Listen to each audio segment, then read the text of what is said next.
proclaimed the name of Christ, and at the same time, their personal lives were not living up to what they were saying.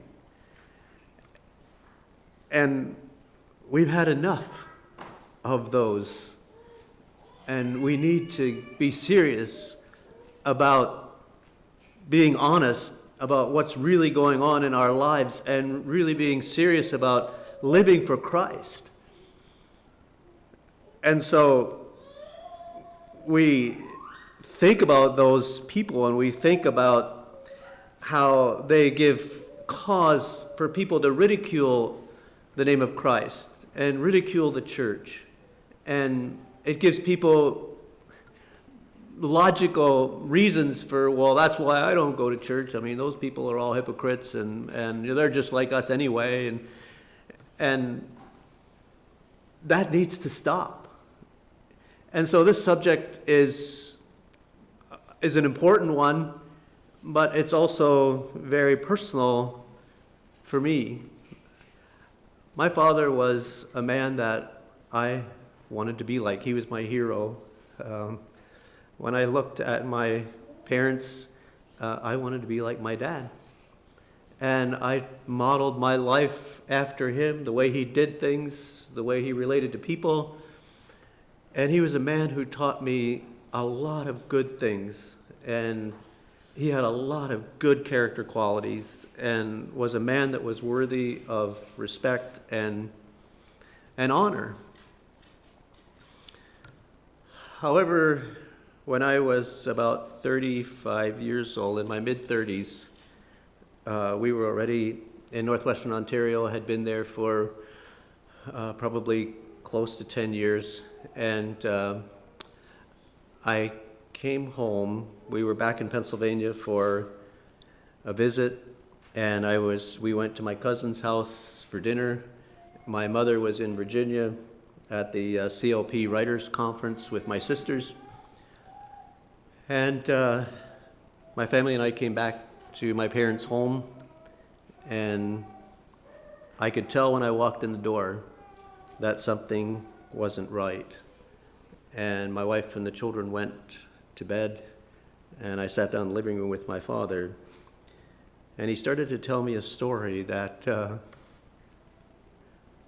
I couldn't believe it was true. And I wasn't sure if he had lost his mind or if what he was telling me was really true. But it was true. And he was on the road as a salesman, didn't have a lot of accountability for his time, and he had developed a relationship with a waitress in a restaurant that was on his route, and he was living with her about half-time. He was heavily into pornography.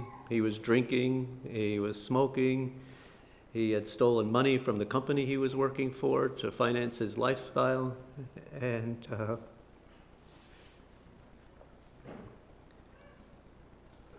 all of a sudden, the person that I had wanted to be like, I didn't want to be like. And as a 35-year-old man, I was devastated.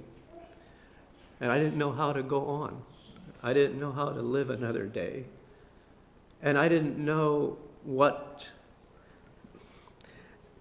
I felt like here, this person that I was modeling my life after suddenly winds up being somebody that I don't want to follow, and I don't want to be like that. And I really felt like I should probably quit, because if that's what I'm going to do when I'm 60, then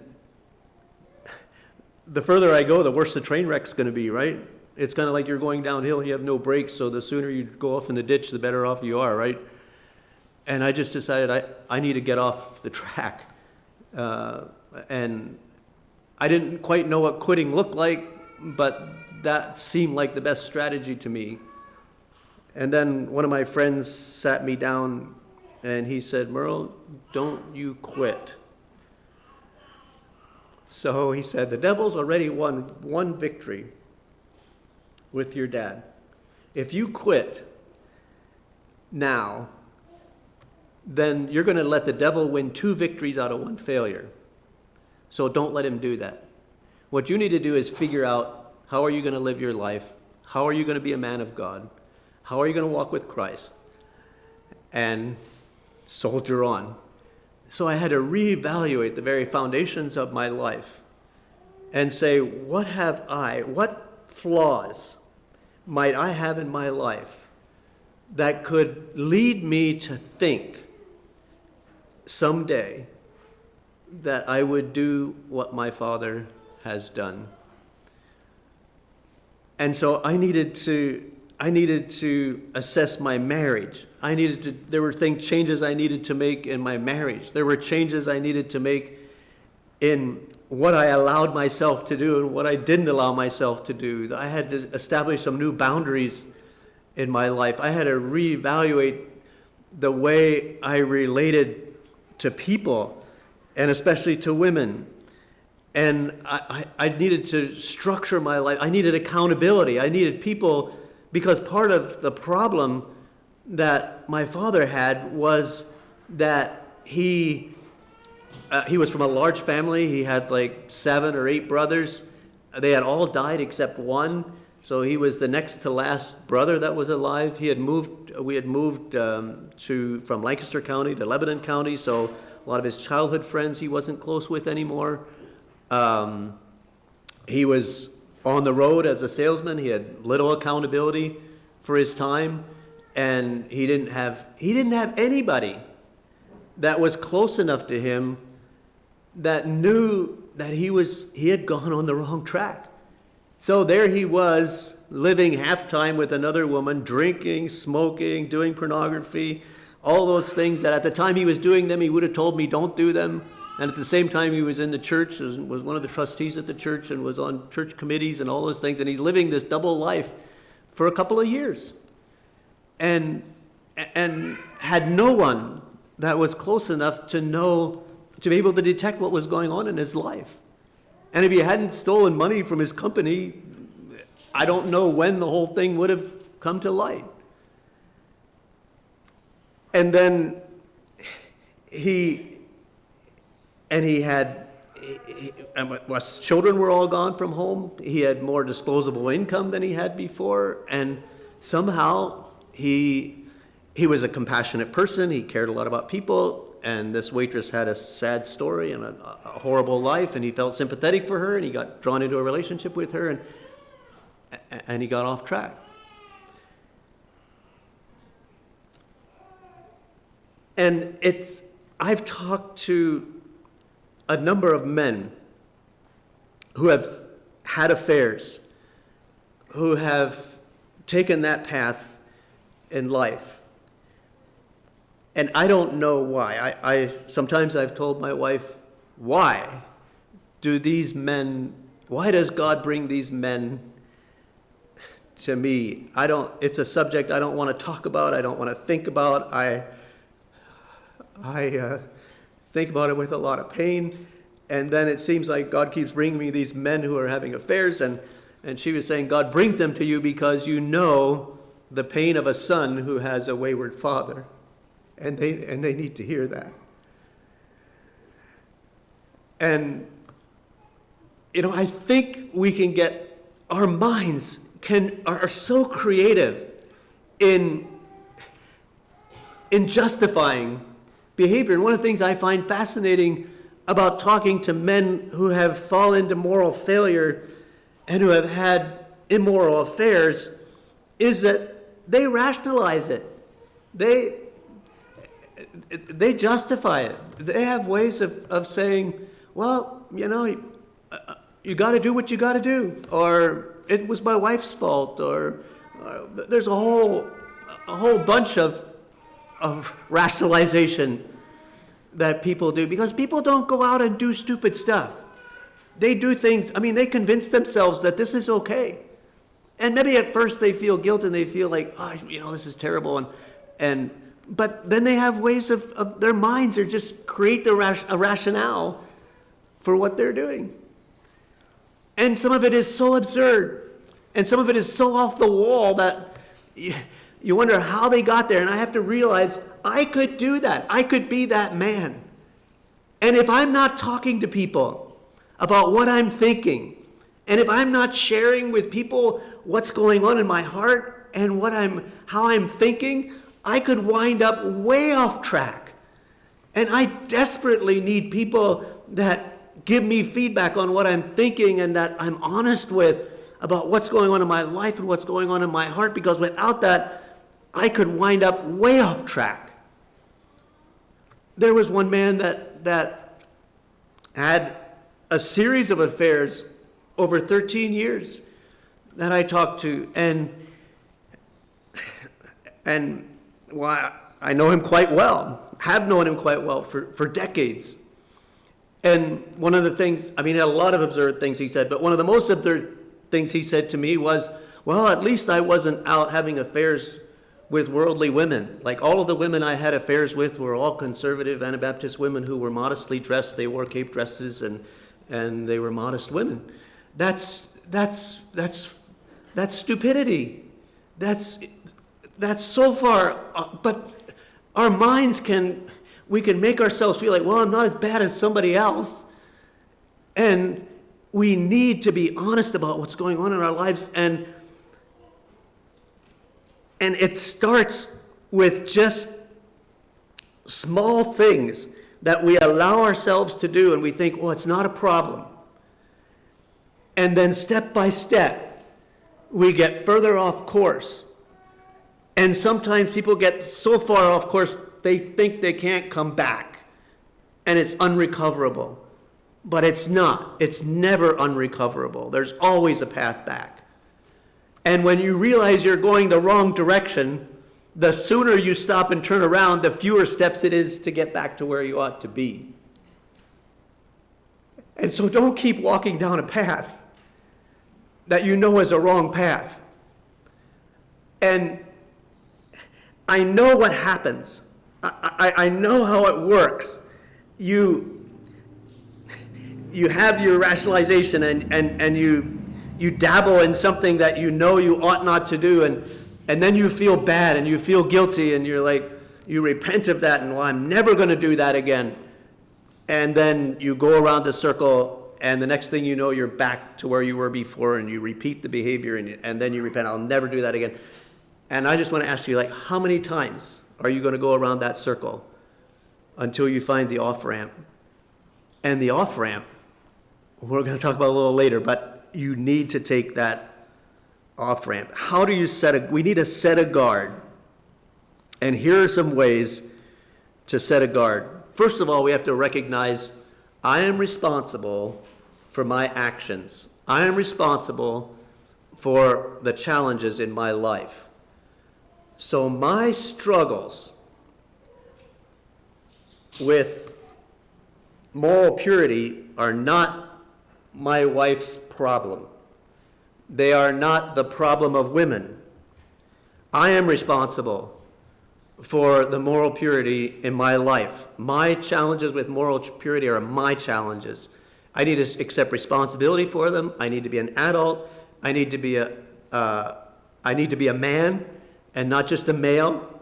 I need to live as a man. I need to be honest about the challenges I face, and I need to deal with those challenges and not push responsibility for them off on other people. You know, the drive of sexuality is driven by a desire for emotional intimacy. It's because we are created as relational beings. We want to be known, and we want to know, and we want to have an emotional connection. That's the drive behind sexuality. And there are legitimate ways to meet that desire. And we don't solve the problem by saying, I shouldn't have this desire. Desires are not wrong. God has given us desires. You see, in Buddhism, the thought is to live is to suffer, and suffering causes pain, and the suffering is a result of having desires. So if I can eliminate desire, then I can eliminate suffering. So if I don't have a desire for a Christmas present, then when Christmas comes, if I don't get a Christmas present, I can be like, oh, well, I wasn't expecting one anyway, so no problem. If I get a Christmas present, like, oh, that's nice. I wasn't expecting a Christmas present. That's really nice. But in Christian thought, it's not. Christian thought isn't the elimination of desires. It's the transformation of desires. It's allowing God to transform our hearts. And if anything, our desires are heightened. And Jesus said, I've come that they might have life and have it more abundantly. Like we have a richer, a fuller life because our desires are transformed and we meet our desires in healthy ways. I don't struggle with my weight and then say, I have to stop being hungry. If I just wouldn't be hungry, then I could be the weight I want to be. And this hunger thing, I just have to get over that. Like I just have to ask God to deliver me from hunger. Like I just can't get, and so every morning I wake up and I'm hungry again, like I failed again. I'm still hungry. Like I have to get rid of this hunger deal. No, I need to satisfy my hunger in healthy ways so that I maintain a healthy weight and I'm a healthy person. When we lived in Dryden, there was a bakery that was run by two Swiss ladies, the Cuppers. And the Cupper ladies, they were amazing bakers. And then they opened a little restaurant at the back of the bakery. And so I'd go there for lunch. And the way it was set up, when you go into the restaurant, you would come into the building all the way on the right side. And then the entrance to the restaurant was all the way on the left side. So you had to walk the whole length of the width of the building to go to the restaurant. And the bakery case was along the front. You had to go past the whole bakery case in order to go to the restaurant. So I walk in the door over here, right? I'm hungry. I came for lunch. And I love anything that has lemon in it. So I'm walking by the case. I'm like, lemon slices, lemon meringue pie, lemon cookies. Like, I'm going to have some of that. Like, that's amazing. And so then I go back and I go in the restaurant. And then, I could go back in the restaurant and I could say, okay, bring me like 3 pieces of lemon pie and a lemon slice and some lemon cookies. Like, that's what I'm having for lunch. Like, and I could do that day after day, but I wouldn't be a healthy person, right?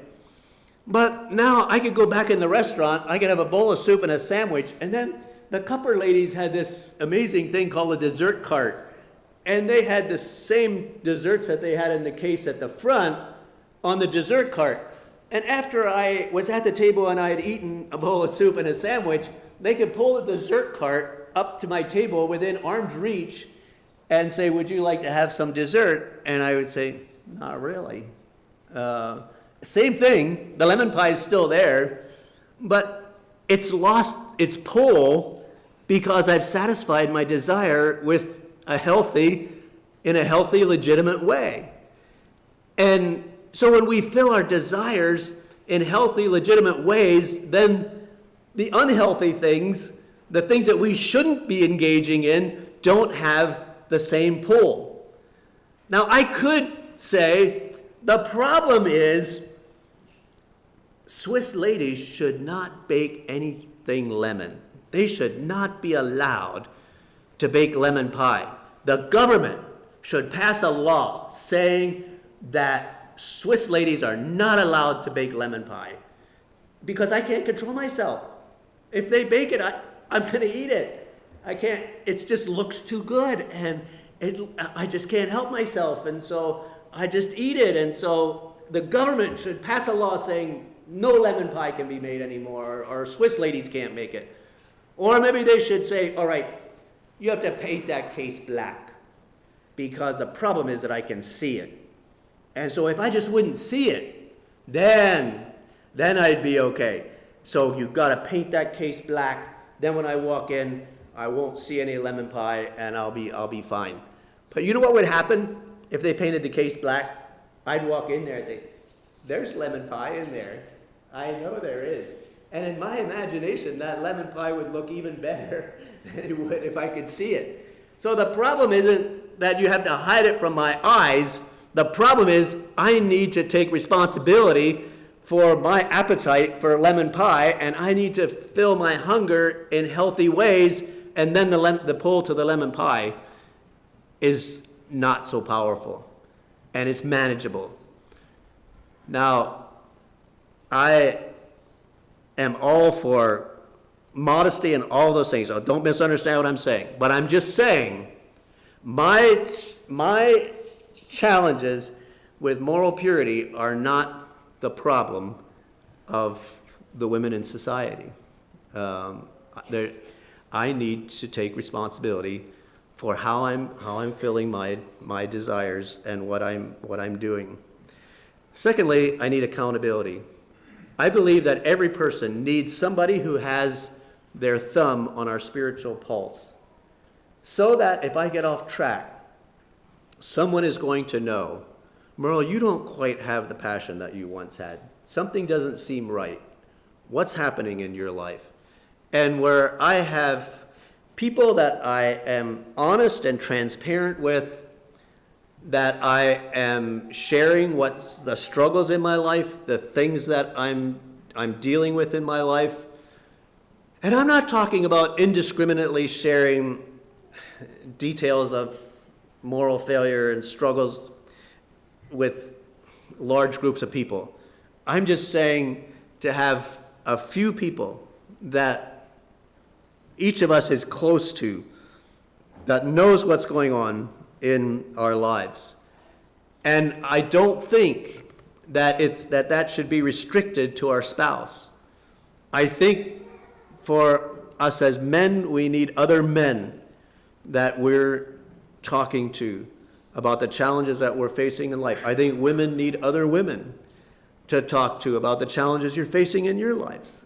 But we all need that accountability within the group to which we have accountability, where we're sharing with what's really going on in our lives. We are living in a spiritually dangerous society and environment. It's not a healthy environment to live in. It's not a good time. Well, there's never been a good time to be a committed Christian. But we live in very challenging days. We live in a highly sexualized society. And it's just part of where we live. And we cannot allow ourselves to get isolated to the point where there's no one that really knows what's going on in our lives and what we're doing and what we're not doing. And then we need stability. I need to know where I stand. I need to know what my boundaries are. And I need to know that there are some things that I will not do. And as I faced the aftermath of my father's failure, I had to look at boundaries in my life and say, here's some things that I will not do. And then, no matter what the situation is, to say, I don't do that. Maybe other people can, but I can't. I don't trust myself. It's not that I don't trust women.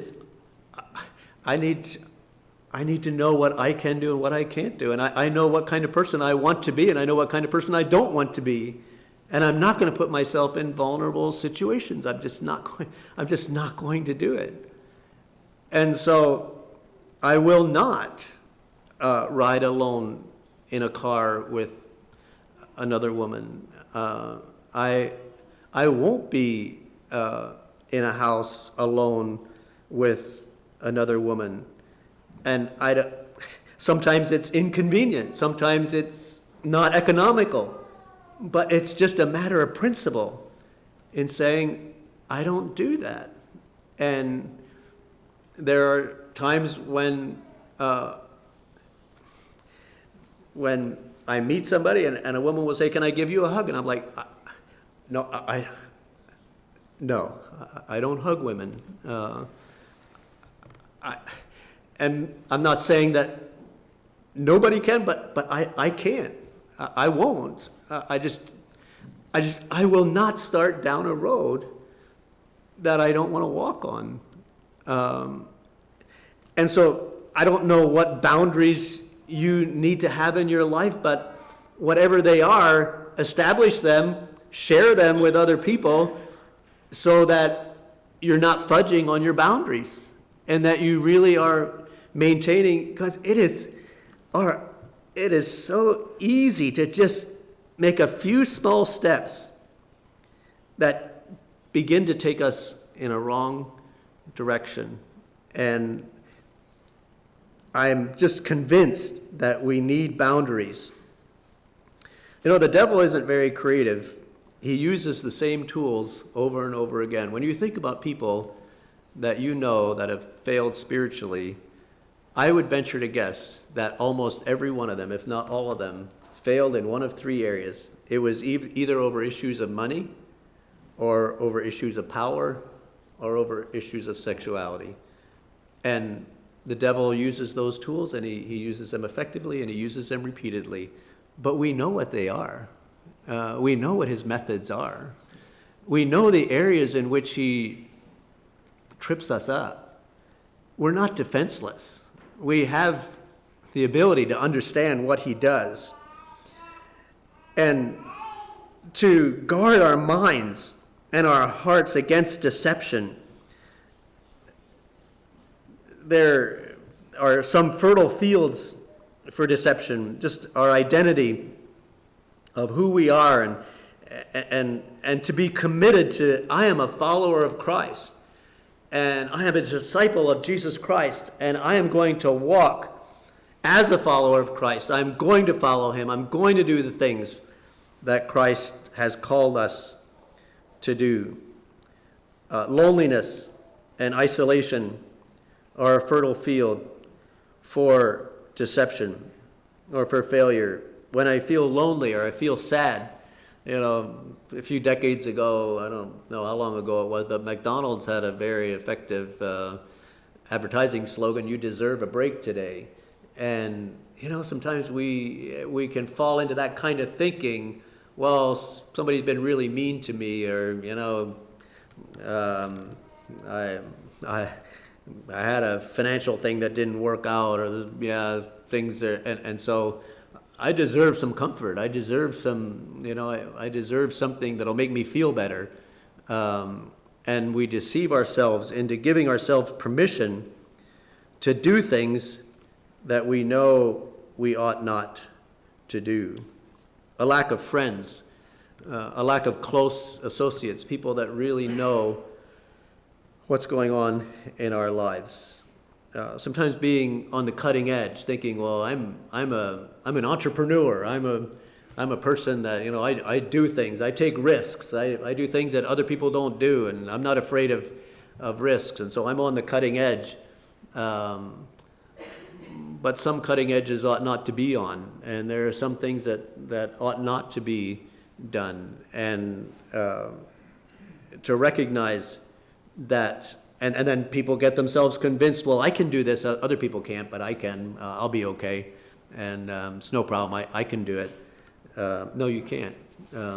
It's not gonna work out. It's not gonna be what you want in the long run. And then if we're making sacrifices for others, and we feel like, yeah, but what about me? Like, I deserve some pleasure. I deserve something comforting, and so I serve others, and but what about me? And but no, we don't give ourselves permission to do things that we ought not to do. And just being a person that lives, excuse me, within making ourselves subject to authority, and saying, I'm a person who follows the rules. I'm not a rule breaker. I'm a person who, and if you are, if you are the husband, the father in your household, and you are the owner of your own business, and you are a leader in the church, you're in a vulnerable position, because you can tend to think,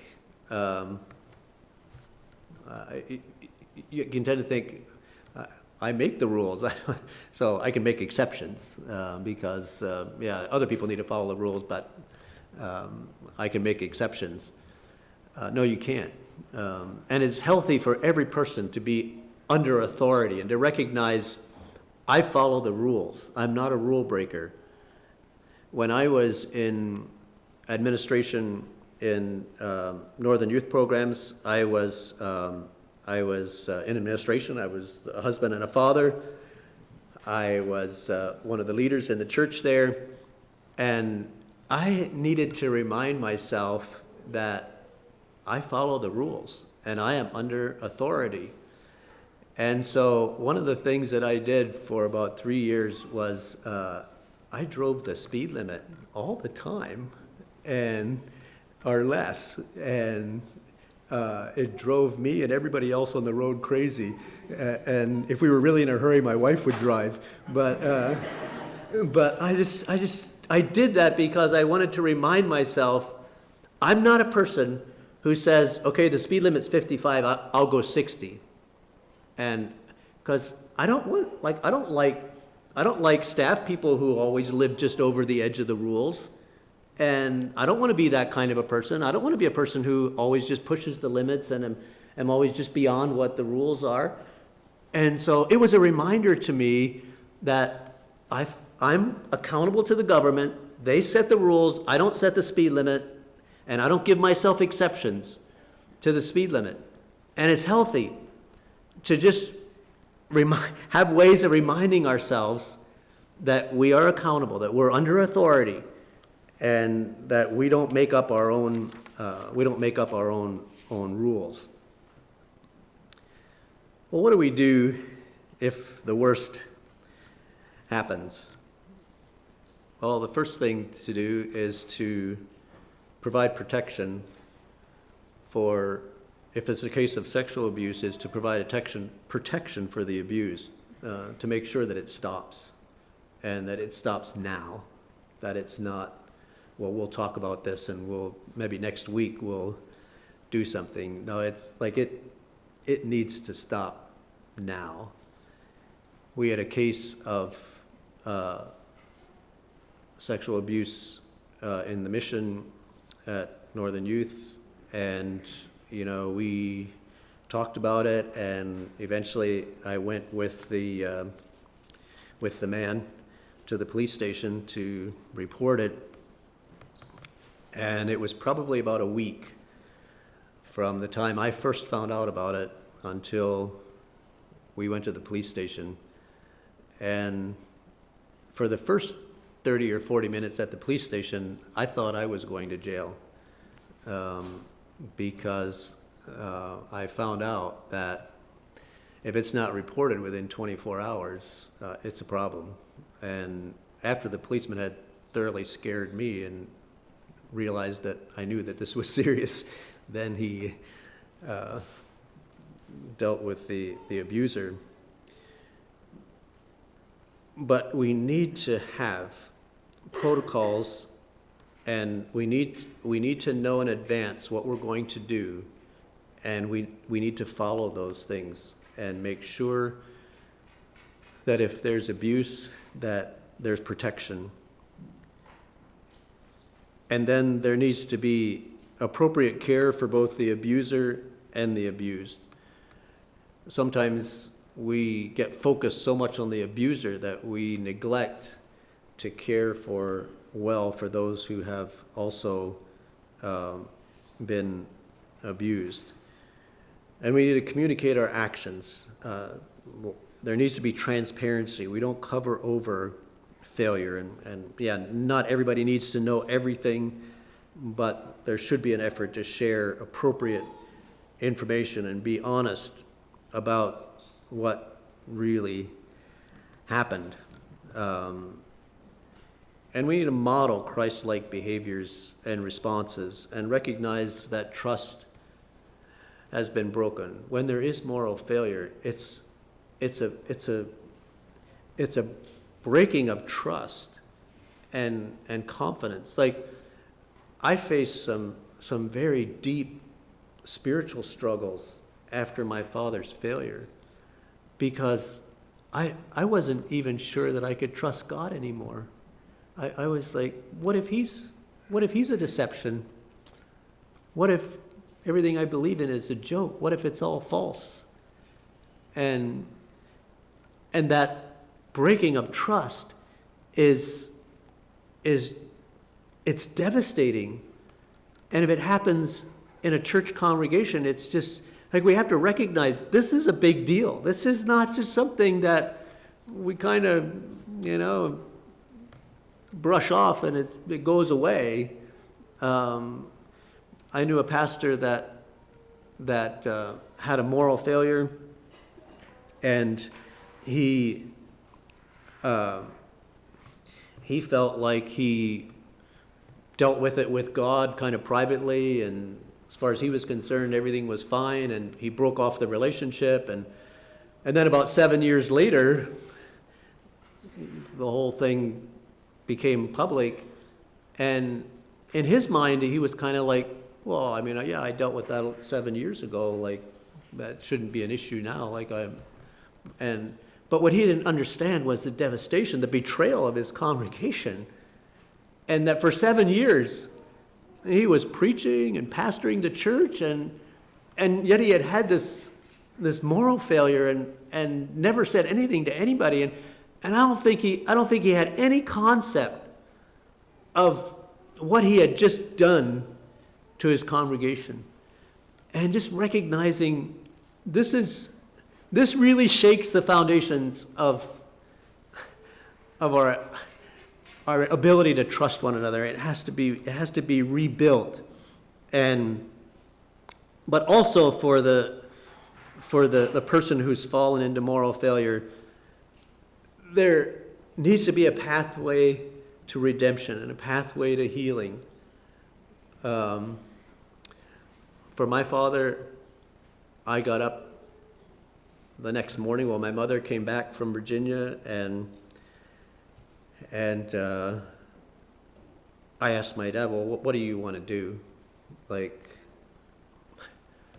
what's your plan? Well, he didn't have one, and I was saying, well, like, do you want to stay with my mom? Do you want to go live with this other woman? Like, what do you want to do?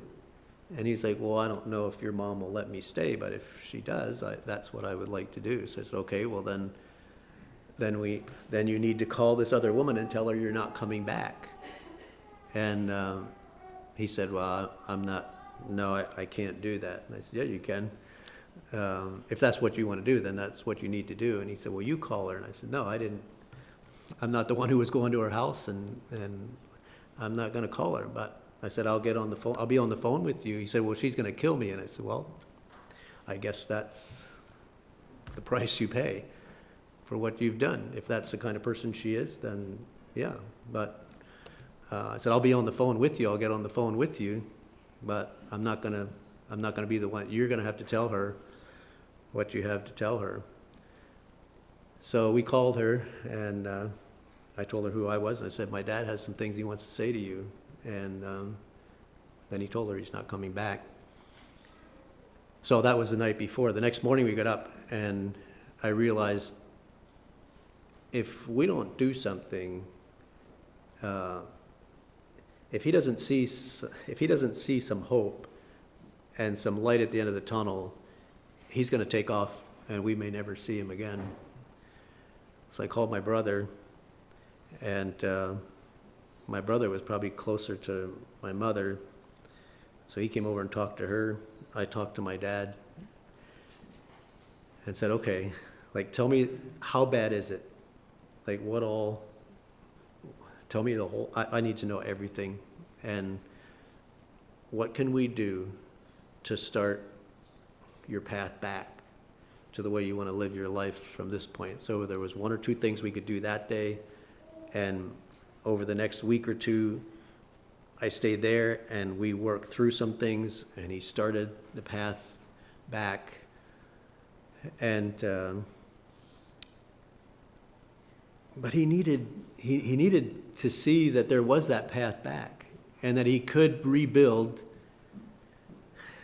and he needed help, because I think he was so disoriented by what was happening that I don't think he could have figured out a path back by himself. For me, I went with my dad then to some of these places to fix some of the things that needed to be taken care of.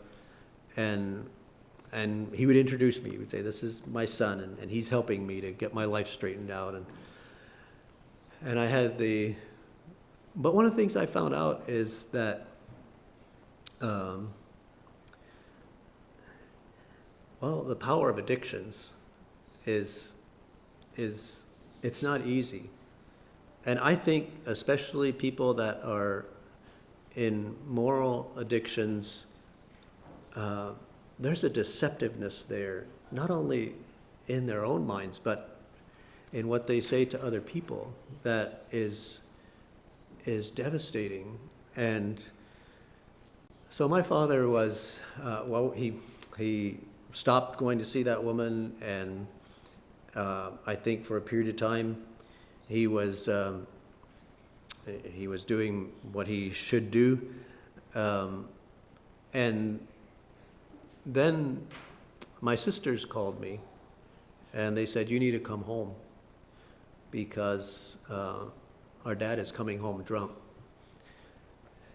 And my brother said right away, "Well, if he's coming home drunk, if he's drinking, then he's also back with that woman." So I came back to Pennsylvania.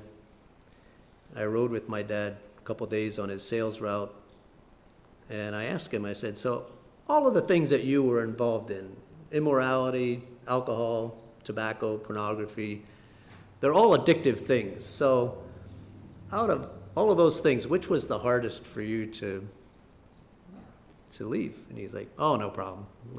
Yeah, I was like, God delivered me, and I have no struggle with any of them." And so, well, that's pretty abnormal. Doesn't sound very normal to me, and I know God can do that, but it doesn't sound that normal. And then I knew he was drinking. I've been around alcoholics enough that I knew he was drinking, but I didn't know when he was, but because I was with him, but somehow he was drinking. And so we were getting close to home. Thank you. And I said to him, "I'm concerned about you. I really am." And he said, "Well, I suppose your sisters tell you that I'm drinking." I said, "Yeah, they told me that." And but I said, "And you are. Like, I know you are. And so doesn't matter if they say it or not. I know you're drinking." And so I said, "Well, like, what do you want to do? Like, do you want help or don't you? And I will do whatever it takes to help you. But if you don't want help and you want to live the way you're living, I can't make your choices for you. So I will, if you want to go down that route and you want to live that life, I will take my hands off of your life, and I'll pray for you, but I can't stop you. You're going to have to make your own choices." And he said, "I'm fine. I don't need any help." So I said, "All right." That's what I needed to know. So that night about midnight, he called. I was staying at my sister's house. That night about midnight, he called me and said, "Can you come over?" And I said, "Yeah, I can." And I came over, and he said, "You were right." And then he said, I've been back to all of those things, and I want out." I said, "Okay, well, I'll help you again." I called him every day for the next probably year and just did a check-in with him. Have you been drinking? How are you doing morally? And every day he would report to me. About at the end of that year, he was diagnosed with a brain tumor. I went back to Pennsylvania before his surgery. The night before his surgery, all of us children were together with him and my mom. And I guess with all we had been through, I wasn't sure. I just didn't know if I could trust him. And so he said, you know what, Dad, tomorrow you're going for surgery. You're going to have brain surgery. You could die. And we need to know, where are you at with the Lord? And where is your life really at? Because if by tomorrow this time you're dead, we're going to want to know where you were at with the Lord. And he said, I am so grateful. Like, God delivered me, and I am just, I'm good. He went for surgery, had the surgery. The day after the surgery, I went into his hospital room, and he said to me, come here. And he could just whisper. He couldn't hardly talk. Got my ear down close to him, and he said, you need to tell your mom that I've been living with that woman again.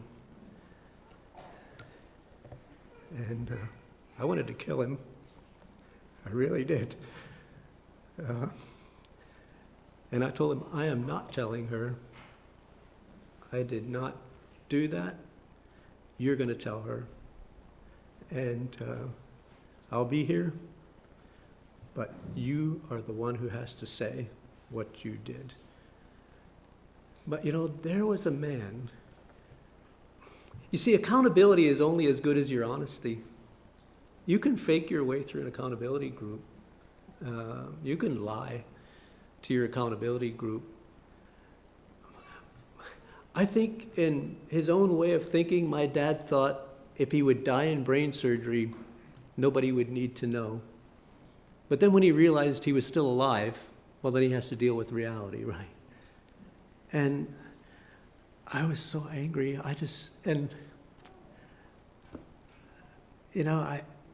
And after that, again, I led my dad through a prayer of repentance and recommitting his life to the Lord. And from that time on, my dad lived about another year, and he was never healthy enough to go outside of the house by himself. He was never well enough to be alone. And I think that God gave him that year to live. He was forced to live the way he actually wanted to live in his heart, but didn't have the ability to do it. And I just know that God is a forgiving God. And there is no one who's beyond redemption. And no matter how betrayed I felt by my dad, how devastated I was by the choices he made, how dishonest he was with me, and how I don't even know what words to put with it, but I just know that in spite of all that, God forgives and God is gracious. And I know my dad wanted to live for the Lord. I know that was his heart. But you see, sometimes it's easy to just believe people, and they kind of look pretty good and they act pretty good, but we have to have honesty, we have to have openness, and we have to have accountability, and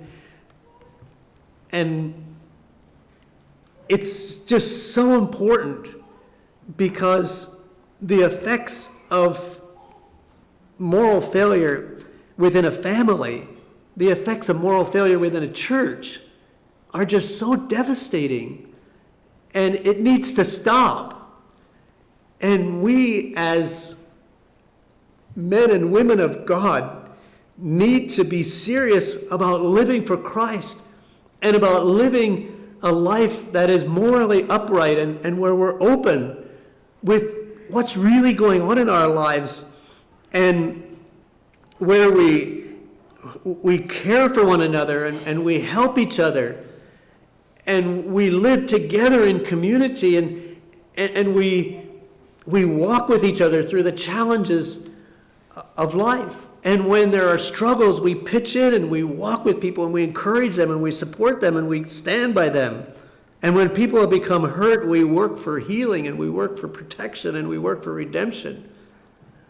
A community who doesn't protect their children is devastating the whole next generation. And unfortunately, the statistics for sexual abuse are almost the same within the church as they are without the church, and that's terrible. And we can't continue on without, we as men need to be men, and we need to be men of character and men of integrity. We need to be safe to be around. We need to be men that women and children know that they're going to be safe in our presence, and that we're not going to be taking advantage of them, and that we're not going to be doing things that are inappropriate. And we need to guard our hearts and our eyes, and we need to deal with our struggles and take responsibility for them and find men who can walk with us and help us to live the lives that we want to live before we do something really stupid and wind up way off the path. And I don't know what your struggles are. I don't know what you're dealing with. I know what my struggles are. I know what I need to deal with. And I know that I need honesty. I need transparency. I need people in my life. And I need to have boundaries. And I need to live a life of integrity. And God help me to be a man of integrity and a man who doesn't give himself permission to do things that I ought not to do. And I just call you as men to be serious and be honest about what's going on in your life. And I know that in our society, that the use of pornography has become so normalized that it almost seems like something that isn't really all that serious, but it is, and it's the pathway to failure. One of the things, my father had a lifelong struggle with pornography, and in the end, he acted on his fantasies. He acted on the things that he looked at throughout his lifetime. And it needs to stop, and it needs to stop now. And wherever you are, whatever your struggles are, I just plead with you to be honest and to take steps to deal with the challenges you face. You know, we're all in the same boat, right? Like it's not like, well, I have struggles that nobody else has. And, you know, sometimes in the past I would talk to my wife about struggles I had, and she would say, "You're talking to the wrong person. I have no clue. Like, I have no idea. Like, you need to go talk to some other men." And so I would have to go talk to other men. And we need each other. And so it's something that I care deeply about, and I know that it's important that we do our lives well. And moral purity is just a very important piece of being a follower of Christ. And I trust that here in your congregation that you will find ways of walking with each other and caring for one another, and have the kind of openness and honesty and transparency that creates a healthy atmosphere and a healthy environment where children are safe and where women feel safe to be with men and know that it's going to be okay. So let me pray for you. Lord, I pray that you would bless this church. God, we need you. We need your Holy Spirit's guidance in our lives. We need your conviction in our hearts where we've gone off the path.